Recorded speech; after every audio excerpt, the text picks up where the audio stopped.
क्या आप कल्पना कर सकते हैं कि एक सम्राट जिसने हजारों लोगं का संहार किया, वो ही आगे चलकर शांति और करुणा का सबसे बड़ा प्रचारक बन जाए? यह कहानी है सम्राट अशोक की और उनके उन ऐतिहासिक शिलालेखों की जो आज भी भारत की चट्टानों पर ज्यों के त्यों मौजूद हैं। ये सिर्फ पत्थर पर लिखे शब्द नहीं है, बल्कि एक सम्राट के आत्मचिंतन और बदलाव की जीवित गवाही है।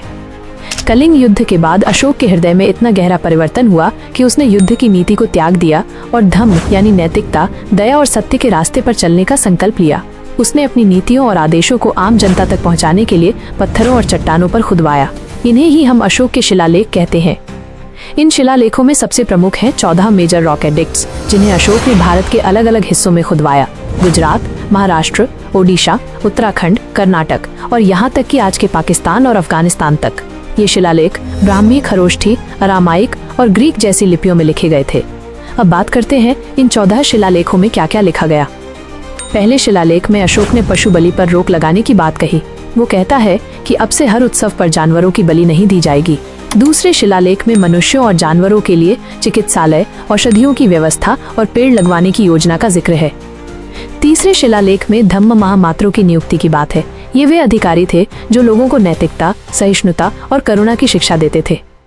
चौथा शिलालेख कलिंग युद्ध के पश्चात हुई मानसिक क्रांति को दर्शाता है, जिसमें अशोक कहता है कि पहले हिंसा होती थी, अब दया और सहनशीलता होगी। पांचवें शिलालेख में कैदियों के अधिकार और स्त्रियों, बच्चों व वृद्धों की रक्षा का संदेश है। छठा शिलालेख राजा के न्यायप्रिय होने और धर्म के प्रचार के लिए उसकी प्रतिबद्धता को दर्शाता है। सातवां शिलालेख अशोक की व्यक्तिगत लगन को दर्शाता है कि वो स्वयं भी धर्म के प्रचार में सक्रिय है। आठवें शिलालेख में अशोक की बौद्ध तीर्थ यात्रा का उल्लेख है, जहां वो स्वयं दान करता है, उपदेश देता है।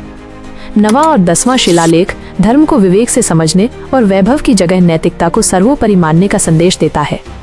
11वां शिलालेख धर्म के मूल तत्वों को स्पष्ट करता है, जैसे दया, संयम, सच्चाई और पवित्रता।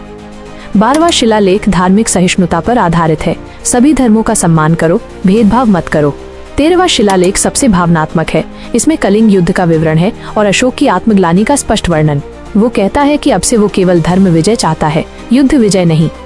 और अंत में 14वां शिलालेख, जिसमें वो कहता है कि ये सभी आदेश अब अन्य भाषाओं में भी अनुवाद कराए जाएंगे, ताकि सभी जाति, धर्म और भाषा के लोग इन्हें समझ सके।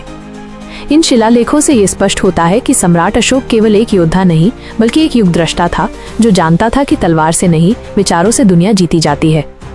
आज ये 14 शिलालेख केवल इतिहास के दस्तावेज नहीं है, बल्कि शासन, नैतिकता और मानवता के मार्गदर्शक हैं। अगर ये वीडियो आपको पसंद आया हो तो इसे लाइक करें, अपने दोस्तों के साथ शेयर करें और ऐसे ही ज्ञानवर्धक विषयों के लिए हमारे चैनल को सब्सक्राइब करें। धन्यवाद।